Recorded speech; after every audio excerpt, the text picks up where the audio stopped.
Welcome to the Cardboard Crash Course. Let's learn how to play Heat, Pedal to the Metal. Heat comes with two separate racetrack boards, each of them being double-sided. We'll use the USA side of this board in order to play our first game. The number of corners per lap are shown here, and the length of the track is shown here. Now, I'm going to teach it as if it was the 2 laps, as this symbol shows here. But just remember that they do recommend you play with only a single lap if you'd like to get a better experience for your first game as a tutorial game. Each player now chooses a color. They'll take the car, the gear shifter pawn, the player mat, the 12 basic cards, and the 3 starting upgrade cards in their color. We'll now look at the game board to see how many heat and stress cards each player will have to add to their car. In this example, it's 6 heat and 3 stress. We'll take that much each from each of the heat and stress decks. Keeping the player mat in front of you, you'll place all of the heat cards in the middle engine slot on your player mat. Then you'll shuffle the 12 basic cards, 3 starting upgrade cards, and 3 stress cards together, shuffling this into a face-down deck on your left slot in your player mat. Then take your gear shifter pawn and place it in first gear. Keep the remaining stress cards near the game board because you'll need them as a reserve, but you can place all of the heat cards that are extra back into the game box, as they won't be used this game. Find the starting grid on the game board and place all participating race cars randomly in the starting grid, filling the spots one at a time in ascending order. This will determine player order for the first round. Now, finally for setup, draw 7 cards from the starting deck into your hand. You may look at them, but do not show them to other players. This is what is available to you on the first round of the game. You're now ready to play Heat. A game of Heat is played over several rounds until the end of the game is triggered when someone passes the finish line. Each of these rounds will be played in a series of steps during your turn. Now, there are 9 possible steps, but only 4 of these are mandatory: adjusting your gear, playing cards, moving your car, and replenishing your hand to 7 cards. If you happen to also be able to do the steps in between, you'll also trigger them if you'd like. The easiest way to explain this is just to go over your turn step by step, starting with the first step, which is adjusting your gear. The first step is shifting gears. Now, check which gear your car is in. You'll decide whether you want to leave it there or shift it up to 1 gear up or down. Note that at the beginning of the game, you'll always start in first gear, so you only have the decision to keep it there or go up. Later on, during the heat card section towards the end of the video, we'll discover how you can change your gear up to 2 spaces at a time instead of 1, requiring you to pay heat. Again, we'll learn about this later, but normally you may only shift it up to 1 space at a time. The second step is playing cards from your hand. Now, your current gear, as shown here, determines exactly how many cards you can play from your hand, and you must do so, meaning that you have to play 1 card in first gear, and in this case, we would have to play 2 cards in second gear, and so on.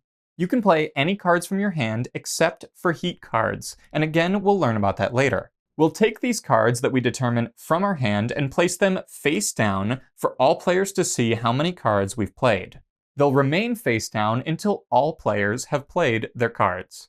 They'll remain face down until all players reveal in step 3. Now, step 1, shifting gears, and step 2, playing cards, are always done simultaneously by all the players at the same time. However, starting with the frontmost car closest to the race line, being 1, this yellow car here, we'll do steps 3 through 9 one at a time, like taking turns.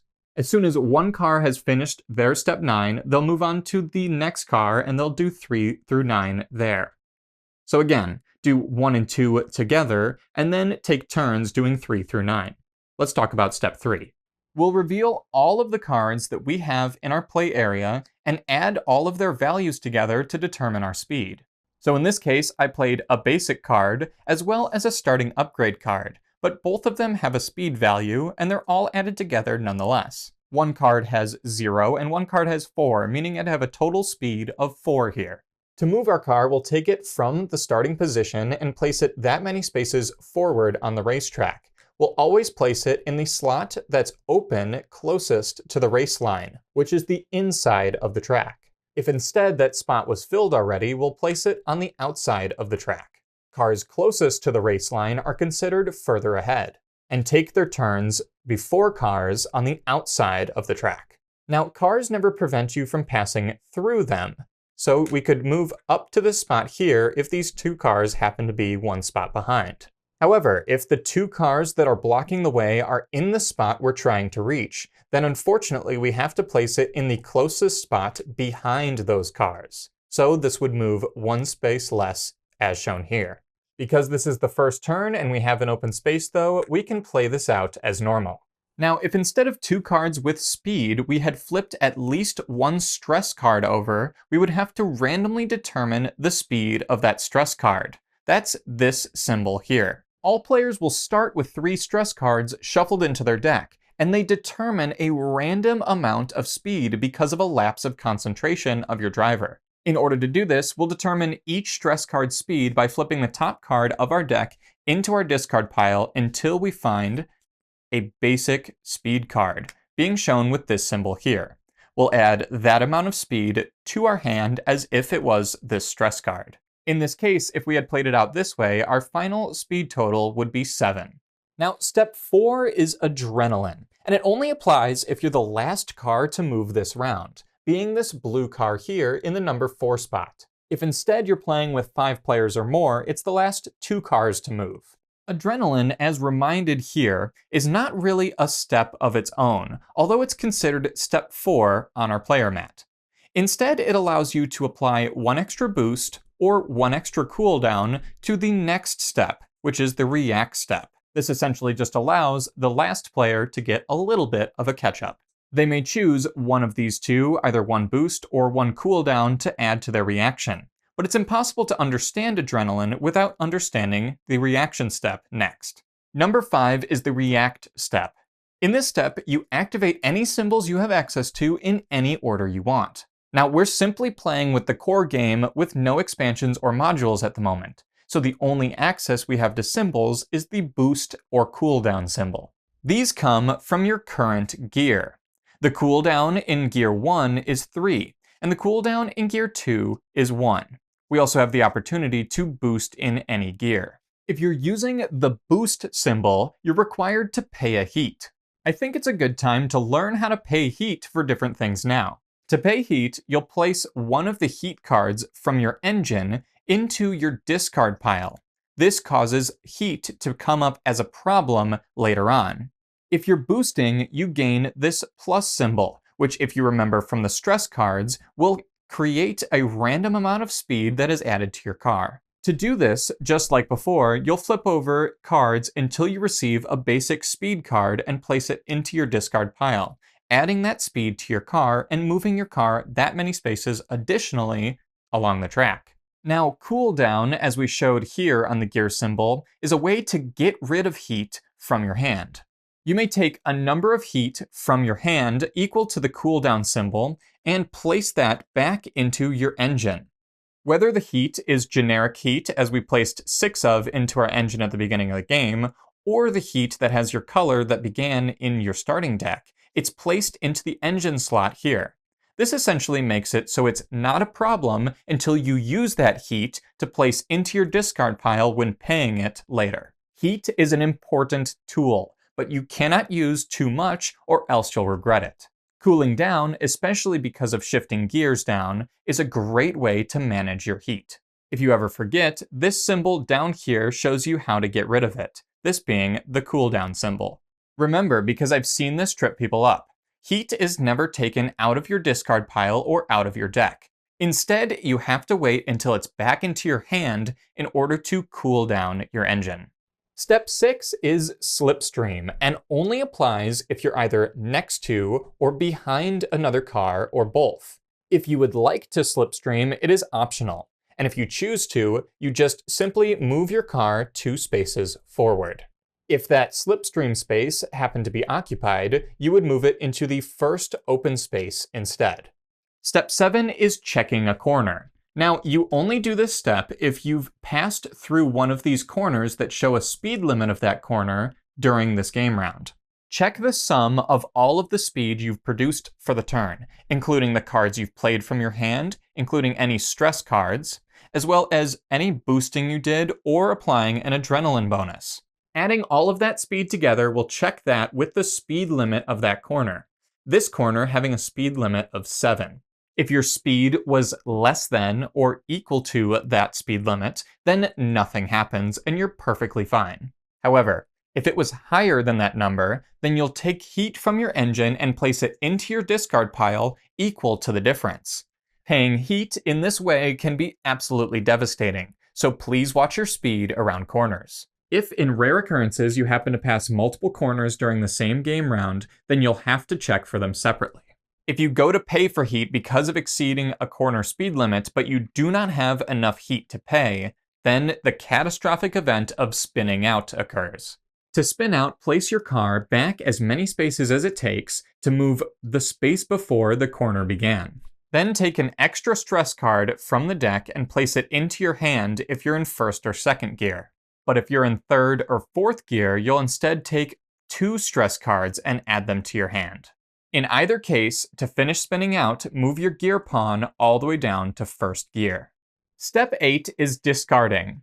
You can choose from your hand to discard any number of cards that you'd like into your discard pile if you'd like to not save them for a future round. However, you may never choose to discard heat or stress cards. You have to deal with these. Heat blocks your hand and uses up spaces so you can't have actual cards. And stress is something that you'll have to deal with. The randomness of concentration being lost is a part of the game. The final step, step 9, is replenishing your hand. You'll do this first by placing all of the cards from your play area into the discard pile. Then you'll check how many cards are in your hand, and draw cards from the draw deck into your hand until you have 7 total cards. If you ever go to replenish your hand and you do not have enough cards in your draw pile in order to get your hand up to 7 cards, you'll reshuffle your discard pile into a new deck, and then continue drawing up to 7 cards from there. This is the main way to get heat from your discard pile into your deck and eventually into your hand in order to cool down and place it back into your engine. Because it's the namesake of the game and I feel it's so important, I want to talk for another moment about heat cards. During the first step of the game that we were talking about shifting gears, remember how I said you could shift an additional gear if you pay a heat card? This works just like with the boosting, where you take a heat from your engine and place it into your discard pile in order to shift your gear in extra space. Heat is incredibly important to manage. It not only allows you to move much faster, but also take turns a lot faster without spinning out as long as you've managed it correctly. But if you get yourself into a position where you've used so much heat and your hand is completely cluttered with heat to the point where you can't play enough speed cards in order to move you, and you have to make up the difference with heat cards, you can do so. In this rare occurrence, you can play heat cards up to that difference. So you would play as many speed cards as you could, and then play heat cards equal to the difference to make it up to that number of cards. In this case, unfortunately, you have to skip all the way to step 9. That means that you do not move your car, you do not do anything on your turn except for replenish your hand. This can be an incredibly bad scenario, and many cars will pass you as you're attempting to manage your overwhelming heat.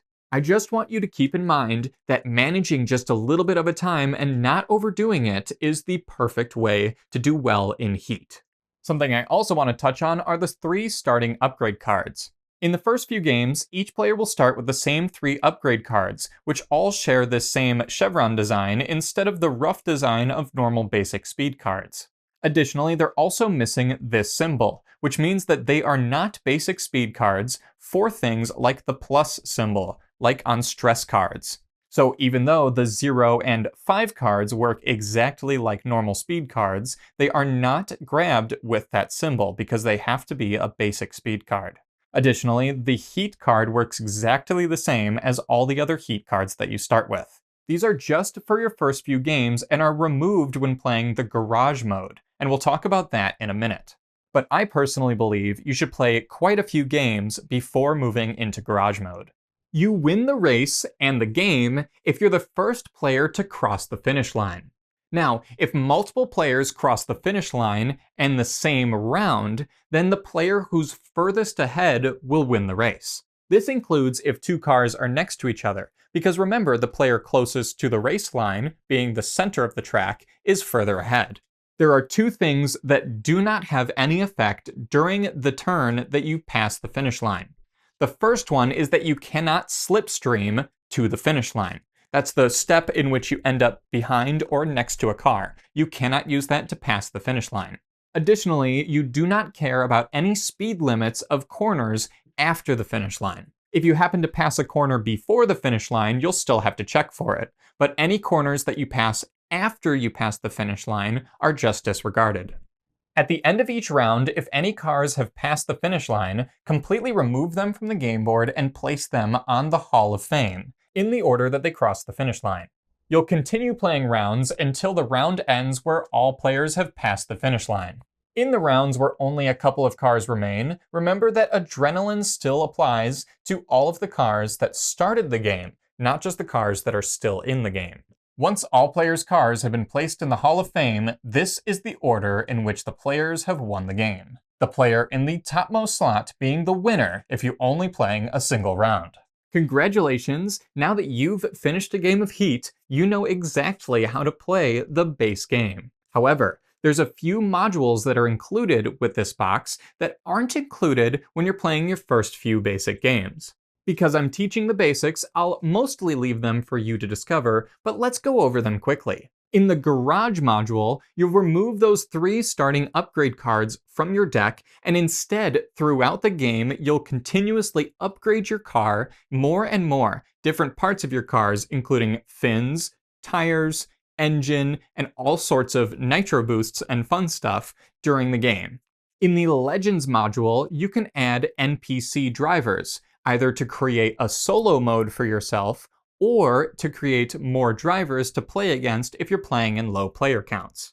If you're playing with the Weather and Road Conditions module, you'll have 6 weather effects and 12 different road conditions that change up the game for everybody, including crazy things like limiting the amount of cooling you can have or adjusting the speed limits of corners. And finally, you can combine all of these modules and play over the course of multiple games in order to do the championship system, which means that you gain a number of points at the end of each race and continuously play a world tour to see who is the best driver of all time. I suggest you apply the basic rules and then start to add these modules one at a time, which I heavily suggest you start with the Garage module because it's my personal favorite. You also have 3 other racetrack options to play in, not just the USA track that we started with, so you have plenty of replayability straight out of the box. But now you know how to play the basics of Heat, pedal to the metal. Thank you for watching this video, and thank you to Asmodee for sending this copy of Heat. If you want to learn how to play another great medium weight game, check out the video on screen now. Have a great rest of your day. I will see you next time.